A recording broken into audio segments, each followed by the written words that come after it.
Hola, hoy Retrologando vamos a revisar un aspecto biográfico de un personaje muy notable, autor a su vez de otro personaje todavía más relevante.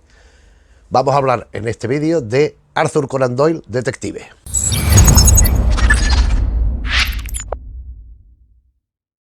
Arthur Conan Doyle, público y notorio y suficientemente conocido, el creador de Sherlock Holmes, el ejemplo y paradigma de detective deductivo, lógico, que llega a la resolución de los casos sin interferencias extrañas de lo sobrenatural ni nada de esto, y sin excesivas trampas, como por ejemplo Agatha Christie pues hace más trampas que Conan Doyle, porque es más escritora que Conan Doyle. Lo que pasa que el personaje de Sherlock Holmes es único e irrepetible. En aquel momento es un impacto tremendo la aparición de Sherlock Holmes. Bueno, esto es sabido. Comentamos aquí a propósito de la serie literaria de Sherlock Holmes y de la serie televisiva de Jeremy Brett. Podremos hablar en otro caso de más versiones fílmicas y televisivas. Pero al hablar de las novelas, cuando aparece un estudio en Escarlata en La Bomba, en el Strand Magazine, y a partir de aquí es una sucesión. He sabido que Conan Doyle quería dedicarse a la novela histórica y decidió matar a Sherlock Holmes. Aparecieron cartas, aparecieron protestas en los periódicos. Su propia madre le reprochó el asunto y tuvo que resucitar a Sherlock Holmes. Pero, ¿de dónde viene Sherlock Holmes? Porque Sherlock Holmes, por un lado, sabemos que se inspiró el propio Conan Doyle en un profesor suyo, Joseph Bell, que era un médico que en la Facultad de Medicina explicaba técnicas forenses y deducía elementos de los cadáveres según los tenía allí. Este señor era marinero. ¿Cómo lo sabe usted? Pues porque tiene las manos con callos de las cuerdas y tiene no sé qué, y tiene una pata de palo y tiene un parche en el ojo. Es pirata. Ah, bien, bien. Este era bombero. ¿Por qué? Por el casco, las botas de agua, la manguera. Muy bien, muy bien. Deducía cosas. Entonces eso llamó mucho la atención. Y de Joseph Bell se han hecho series de televisión, que también hablamos aquí de ella, interpretada por Ian Richardson. Hay incluso novelas, en fin. Ahora aparecerá por aquí Joseph Bell en algún momento. Pero lo que nos interesa en este momento, en este vídeo, es la propia voluntad, la propia intención y a su vez puesta en práctica por parte de Conan Doyle de la labor detectivesca. Conan Doyle estuvo inmerso en una serie de casos reales, auténticos de la época de su vida, de su contexto, en los que intervino como detective, como deductor, viendo a ver lo que pasaba allí. Y más adelante, en el final de su vida, esa orientación la dedicó a otra cosa que también tiene que ver con la investigación, pero por otro derrotero. Y es a eso lo que nos vamos a dedicar, a estos dos aspectos de la vida de Conan Doyle. Para empezar, sus propias indagaciones hay varias cosas que están publicadas, pero él escribió los casos que están reunidos en Estudios del Natural, los casos que Sherlock Holmes no pudo resolver. ¿Por qué? Porque son los casos que investigó el propio Conan Doyle. No son casos de ficción, sino que son casos auténticos, extraídos de la realidad. El holocausto de Manor Place, el noviazgo de George Vincent Parker, el discutible caso de la señora Elmsley. Y después vienen otros 4, que también parece ser que intervino: los matones de Market Drayton, la travesía del Flowery Land, el duelo en Francia, una nueva luz sobre viejos crímenes. Sobre todo el duelo en Francia. Aquí resulta, estos ya son, a lo mejor no son tan estrictamente detectivescos, pero sí tienen mucho que ver por la técnica que aplica para la resolución del caso. Es decir, las mismas que llevaba a cabo en sus novelas. Él, a partir de una serie de elementos, va atando cabos, va discerniendo unas cosas y otras, y llega a unas conclusiones. Conclusiones que parece ser que eran bastante cercanas a la realidad. La mayoría son casos que eran casos que la gente de la época pues le llenaban de incógnitas, le llenaban de interés. ¿Qué es esto? ¿Qué ha pasado? O casos donde se había cometido una grave injusticia, él se daba cuenta, por temas de racismo, por temas de lo que fuera, intervenía.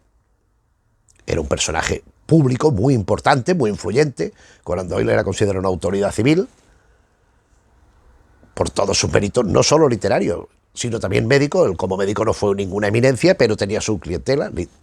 Como autor literario pues era un personaje súper importante, que sabíamos que había sido boxeador, que era un tipo físicamente muy fuerte, que había hecho distintas actividades físicas, deportivas, y era un personaje muy respetado y muy apreciado, su criterio, por lo menos hasta cierto momento de su vida. Y cuando él interviene en esto, por ejemplo, en el duelo en Francia, es un cachondeo sobre Francia, pero bueno, también está por aquí latiendo una cosa un poco relacionada con el caso Dreyfus, pero bueno, son casos que él va desarrollando la técnica de Sherlock Holmes a casos de la realidad. Pero eso, aparte de los que él escribió, intervino en otros, sin ir más lejos, en el asunto de Jack el Destripador. Joseph Bell es sabido que entregó a la policía lo requirió a Joseph Bell, oiga, ¿qué hemos encontrado? Y Joseph Bell escribió en un papel quién consideraba él que era Jack el Destripador, papel que nunca apareció, que se perdió no se sabe dónde, y bueno. Pero Conan Doyle también intervino. Incluso estuvo tentadísimo de que Sherlock Holmes se ocupara del caso, pero le pareció excesivamente repugnante el carácter de los crímenes para hacerlo literatura. Otra gente no pensaba lo mismo, pero bueno, él sí. Pero de todos estos casos que él escribe, y los que no escribe, pero también investigó, tenemos este Conan Doyle detective, los crímenes reales que investigó el creador de Sherlock Holmes. Aquí tenemos una serie de casos mucho más amplia que la anterior. La anterior eran 7, incluyendo los últimos más o menos dudosos, que van, visita a un detective, el doctor Doyle y el Sherlock Holmes, y van hasta 27 casos. Entre ellos vamos a citar algunos más conocidos: Inquietantes apuntes del natural, que tiene relación con el que hemos visto anteriormente; Tras la pista de Jack el Destripador; El acoso de George Edalji, que el caso de George Edalji, volveremos ahora sobre él; El Hotel Langham, también es conocido; hay uno de un tren; El Valle del Terror, crimen en Estados Unidos; el caso de Oscar Slater, que también volveremos ahora a él. En fin, hay una serie de crímenes en Estados Unidos y en Australia incluso. Hemos dicho el Valle del Terror, crimen en Estados Unidos, y Ned Kelly, el fantasma de Fisher, un crimen en Australia. Incluso revisa ciertos crímenes anteriores que habían coleado mucho en su momento. O sea que la propia actividad de Conan Doyle ha servido de inspiración al autor de este libro para recrear los casos y la intervención de Conan Doyle en los diferentes casos. Pero no solo esto, sino que a su vez determinados autores se han interesado por el asunto y han buscado, se han informado, se han documentado, han indagado y han realizado libros sobre investigaciones concretas de Conan Doyle. Por ejemplo, tenemos este aquí, de Margalit Fox, Arthur Conan Doyle, investigador privado. Aquí está pues recreado todo lo que sucedió, el crimen de la anciana tal, en relación al caso Oscar Slater. Oscar Slater, que todo el mundo da de antemano como culpable del asesinato, y Conan Doyle intervino y desvió la sospecha hacia otro lado, demostrando la inocencia de Oscar Slater, al que ya hemos visto que también aparecía en el otro libro. Pues este es el caso Oscar Slater recreado. Igualmente que en ese libro también aparece referido el caso de George Edalji, que Julian Barnes, que es un tipo que ha hecho bastantes novelas policíacas y estudios y cosas, Arthur and George. Arthur Conan Doyle, George Edalji. El caso de George Edalji fue una cosa muy sonada, muy cacareada en la Inglaterra de la época. Y fue acusado del crimen por temas racistas, porque era un hombre de origen hindú, de origen indio, de la joya de la corona, vamos. Resulta que de pronto empezaron a aparecer animales, conejos, y después cerdo, y después vaca y tal, masacrados, allí mutilados. ¿Pero qué ha pasado aquí? Sangriento. Y después hay una serie de chicas que van siendo sacrificadas también. Y se culpa a este señor por una serie de pruebas circunstanciales, podríamos decir. Conan Doyle, por requerimiento de la mujer de Edalji, al principio se interesa más por el asunto, que él ya conocía, porque lo conocía todo el mundo, y empieza a indagar. Y se da cuenta de que es inocente, y consigue demostrar la inocencia de George Edalji. Y aquí tenemos, en este tomo que es bastante gordito, pues también pues cómo sucede la cosa según Julian Barnes. No solo hay textos sobre las investigaciones reales de Conan Doyle, sino que también hay ficción, como por ejemplo de Carlos Basso, Los pasos perdidos de Shakespeare. Esta es una novela engañosa. A mí en principio me pareció que podía ser muy interesante porque la premisa es estupenda, pero se debilita, la trama no termina de enganchar, por lo menos a mí no me terminó de enganchar. No es un mal libro, no vamos a decir que es un mal libro, pero le falta algo, no sé qué, pero la premisa es estupenda. Resulta que Joseph Bell cita a Arthur Conan Doyle y a Jules Verne en un hotel y les pide que le ayuden porque hay una serie de grupos de gente investigadora tal que está buscando y matando a los que tienen pistas y a cualquier rastro que sea, cegándolo, y con crímenes intermedios, un manuscrito de Isaac Newton. manuscrito de Isaac Newton, en cuyo interior se demuestra y se define de forma incuestionable quién fue en realidad William Shakespeare. Es decir, Isaac Newton identifica a William Shakespeare. Aquel manuscrito se pierde y de pronto reaparece en la época victoriana. Y empieza a buscar una serie de gente con intenciones diversas. Entonces Joseph Bell pide a Conan Doyle y a Jules Verne que lo encuentren, y los dos van investigando y se van topando con las bandas rivales, etcétera, etcétera. Pero bueno, ya digo, es una novela que está bien, que no vamos a decir que sea patética ni mala ni nada por el estilo, es una novela pero que a mí personalmente no me terminó de enganchar, como me sucede casi siempre. Y ahora vamos con la segunda parte de las indagaciones de Conan Doyle. Esto en los casos detectivescos reales o ese ficticio último, debe haber más, pero yo no los conozco, o ahora mismo pues no he caído en la cuenta de casos, pero yo los que conozco son estos. Pero en su realidad existencial, esa especie de capacidad investigadora, de capacidad deductiva, de capacidad de demostrar cosas al tiempo que ejerce su influencia, en los últimos años de su vida lo dedica a otro esfuerzo, muy sabido, muy conocido, que es la demostración de la existencia del elemento espiritista. Él cree que el espiritismo es una realidad, no sé muy bien, yo siempre lo he pensado, obligado a lo mejor por la necesidad de creer que su hijo de alguna forma estaba latentemente vivo todavía. Su hijo, que lo había perdido en la guerra, y eso fue un mazazo moral para Conan Doyle, como para cualquier padre que sienta un afecto lógico y legítimo por su hijo, pero él no consiguió superarlo. Y entonces yo creo que alguien, mediante engañifas, mediante lo que fuera, le fue induciendo a que, mediante el espiritismo, podía mantener contacto con su hijo. Con lo cual, de alguna forma, estaba demostrando que su hijo seguía vivo. Y esto Conan Doyle consagró años de investigación buscando demostrar que era cierto. Escritos, discusiones, conferencias, y lo que le significó no pocas polémicas. Una de ellas está recogido en este libro, Sherlock Holmes contra Houdini, donde realmente Arthur Conan Doyle contra Houdini. Arthur Conan Doyle, Houdini. Porque Conan Doyle pensaba que los espíritus podían ayudar más a Houdini, porque era un hombre que de alguna forma, sin saberlo, era un eslabón que unía el mundo espiritual con el mundo terreno, con el mundo carnal. Houdini decía que no, que para nada, pero Conan Doyle insistía.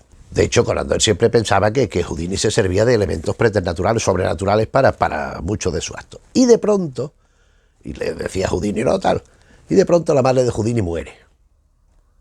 Es lo que cuenta este libro. Y Conan Doyle convence al propio Harry Houdini para ir a celebrar una reunión de espiritismo, convocar a la madre de Houdini y que éste pues compruebe que efectivamente el mundo ultraterrenal existe. La sesión es una coña marinera, es un horror, sale todo mal. A partir de ese desastre, Harry Houdini se declara enemigo público número 1 del espiritismo y se dedica a demostrar que son embaucadores, que son engaños, que son fiascos, que son pretensiones de algo que realmente no lo es, que son engaños, que son fraude. Y Conan Doyle esto no lo lleva bien. Y eran muy amigos y dejan de tener esta amistad. Lo que al final del libro cuentan es que hay un cierto aspecto relacionado con los fantasmas que al final sorprende a Houdini. Pero bueno, estos también son unos libros que no pretenden ser unos ensayos rigurosos, sino también que tocan un poco el asunto de los sensacionalistas y tal y cual. Esto no dejaría de ser una anécdota si no fuera porque el propio Conan Doyle dedicó mucho esfuerzo, ya digo, a estas cosas, como por ejemplo El misterio de las hadas.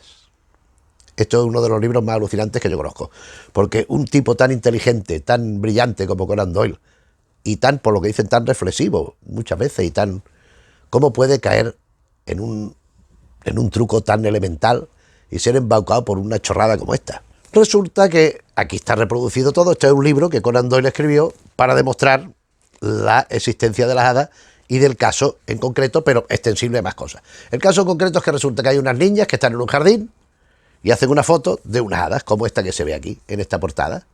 Aquí en la contraportada otra, pondré alguna foto más aquí para que se vea. Estas dos ya son suficientemente elocuentes. Es una patraña, vamos. Entonces Conan Doyle hizo que revisaran y decían que efectivamente aquí no había habido trucaje. No había habido trucaje de interponer un negativo sobre otro, una placa sobre otra. Pero claro, porque no eran los muñequitos de papel. La cuestión que él recibe una carta de una amiga suya que le habla a su vez de otra persona que conoce este caso, y Arthur Conan Doyle se implica en el asunto para demostrar que las hadas existen. Y a lo largo de este libro va explicando pues elementos que hacen llegar a esta conclusión y que es una realidad. Pero esto respecto a las hadas, que no era su principal preocupación, era el espiritismo. Y él dedicó muchísimos artículos, muchísimos trabajos, incluso casi todo el final de su vida, todo lo que escribe tiene relación con el espiritismo, incluyendo un desastre que es El País de la Bruma. El País de la Bruma es un desastre, se mire como se mire. La intención de Conan Doyle es demostrar la existencia del espiritismo, favorecer que haya adeptos al espiritismo y hacer que lo que él consideraba que era lo que él creía, siguiendo ciertas pautas de lógica y de deducción y tal y cual, que era mentira, estaba influido por el tema que lo estaban engañando con el tema de su hijo, pero él creía que era una realidad. Entonces pretende transmitir a la gente esa doctrina por todos los medios a su alcance, aparte de las conferencias de texto. Y esta novela ubica al profesor Challenger del Mundo Perdido y otras historias como centro de la novela. Es una especie de novela, ensayo en favor del espiritismo. El profesor Challenger, muy conocido en su época, literario, un personaje inventado por Conan Doyle, como Sherlock Holmes, sin tener la relevancia y la difusión de este, pero Challenger era muy conocido, Challenger. Entonces resulta que en época pues, de ocaso, una época ya otoñal de Challenger, lo viene a buscar el personaje joven que se ha casado con su hija, Malone, que ya lo conocemos del Mundo Perdido, pues bueno, va con su hija tal, y de pronto Challenger está sumido en una especie de depresión porque está descreído de todo, abomina de todo, y el espiritismo le reconduce a la situación. Y lo que le hace replantearse las cosas en sentido positivo, y él pasa a ser un adepto convencido del espiritismo, el propio Challenger, para de esta manera influir en los lectores que siguieran las andanzas del profesor Challenger en particular y en general de Conan Doyle. El libro es flojo, malo, de solemnidad. Es un libro, está muy bien escrito, naturalmente, pero es un libro que no sé muy bien si es novela, si es ensayo. ¿Qué es este libro? Hombre, los géneros no tienen que estar precisados con una frontera, pero es que ya, si fuera todo ficción, bueno, pero es que Conan Doyle no está transmitiendo lo que él realmente pensaba. Esta es su obra de ficción magna sobre el asunto, porque no es de ficción.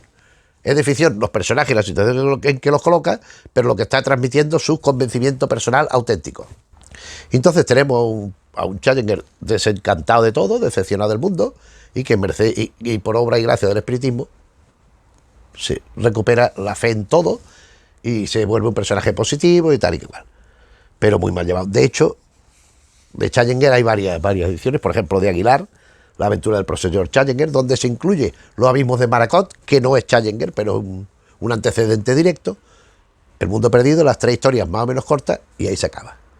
El País de la Bruma no aparece en ninguno, siendo Challenger el protagonista, porque bueno, rompe con el personaje, no tiene nada que ver, y no pasa de ser un poco un delirio de una persona radical, que bueno, que confundida, engañada o lo que fuera, pero es que aunque tuviera razón, es demasiado tendencioso, es demasiado extremo, es demasiado intenso en su defensa de una cosa que tú puedes creer en lo que tú quieras, pero no se lo tienes que imponer a los demás. Él pretendía imponérselo a los demás, a través de todo esto, que si las hadas, que si las conferencias, que si el Challenger, que si no sé qué.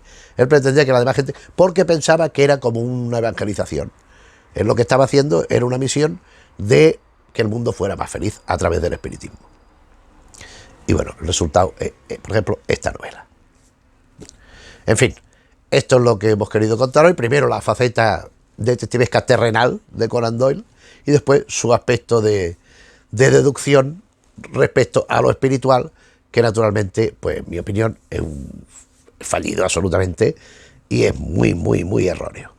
Pero bueno, son detalles de una vida que a mí me parece apasionante. Conan Doyle me parece uno de los personajes más interesantes de la historia. Como escritor y como persona fue un individuo que parecía que no sé, que no aspiraba a nada. Era un médico mediocre en principio y tal, y que de pronto pues un señor que supo rehacerse a todo lo que fue pasando en su vida, todos los problemas que tuvo con su mujer, con la primera, con su hijo, con tal, mal que bien, y fue un personaje pues un referente de la época, y que aún hoy sigue vigente, sobre todo gracias a Sherlock Holmes. Y esto es lo que hemos venido a contar hoy. Fíjate tú que como Sherlock Holmes hacía unos casos y Conan Doyle hacía otros, porque no coinciden. Yo no recuerdo que haya ninguna referencia en Sherlock Holmes a casos que el propio Conan Doyle había hecho. Y además mira que hay aquí en estos listados que aparecen en estos libros, y yo no he visto que haya ninguno trasvasado al universo de Sherlock Holmes. En cualquier caso, Conan Doyle, su último año y esto del tema del espiritismo, todo esto, no le resta un ápice de su mérito, de su interés, de su inteligencia y del legado que nos ha dejado, que en mi opinión es de primerísimo orden. Y esto es lo que hemos venido a hablar hoy. Si conocéis estas cosas de Conan Doyle, seguramente más cosas de las que yo he comentado, porque habrá más cosas que yo no las sé, porque es que yo no sé todo de nada. O sea, yo no conozco... Sí, hay alguna cosa que sé más, sobre todo de teatro, pero tampoco es que sea una cosa... Pero es que yo a mí de pronto... No, es que hay tal cosa de tal sitio. Bueno, pues me parece muy bien. Yo no aspiro a conocerlo todo, ni tengo dinero para comprarlo todo, ni tengo tiempo para leerlo y absorberlo todo. Entonces, de momento, esto es lo que yo conozco, esto es lo que yo he leído, lo que yo he disfrutado, porque a mí estas cosas me divierten, y es lo que he venido hoy a traer al canal. Si ya lo conocías, pues ya digo, espero que habértelo recordado. Si no, pues bueno, si te interesan estas temáticas de lo detectives con Conan Doyle o lo otro más orientado hacia el espiritismo, pues si no lo sabías, pues ya sabéis que existe esto. Si conocéis más cosas, pues bueno, pues mejor para vosotros, porque qué bien, ¿no? Es mejor siempre saber que ignorar, ¿no? Bueno, pero bueno, en general, digamos. Y nada más, no me pongo a desvariar más, porque si no me pongo a divagar, y ya sabéis que estos vídeos se hacen eternos, la despedida. Si te ha parecido bien el vídeo, pues le puedes dar al me gusta. Si te interesan los temas que hablamos un día y otro en el canal, te agradeceremos que te suscribas, si no lo has hecho ya, y que si conoces gente de tu entorno, de tu ámbito, de gente pues de trabajo, de lo que sea, que crees que le puede interesar lo que hacemos en el canal, te agradeceremos que le hables de que existimos. Y nada más, pues gracias por la atención y nos vemos en otro vídeo. Un saludo.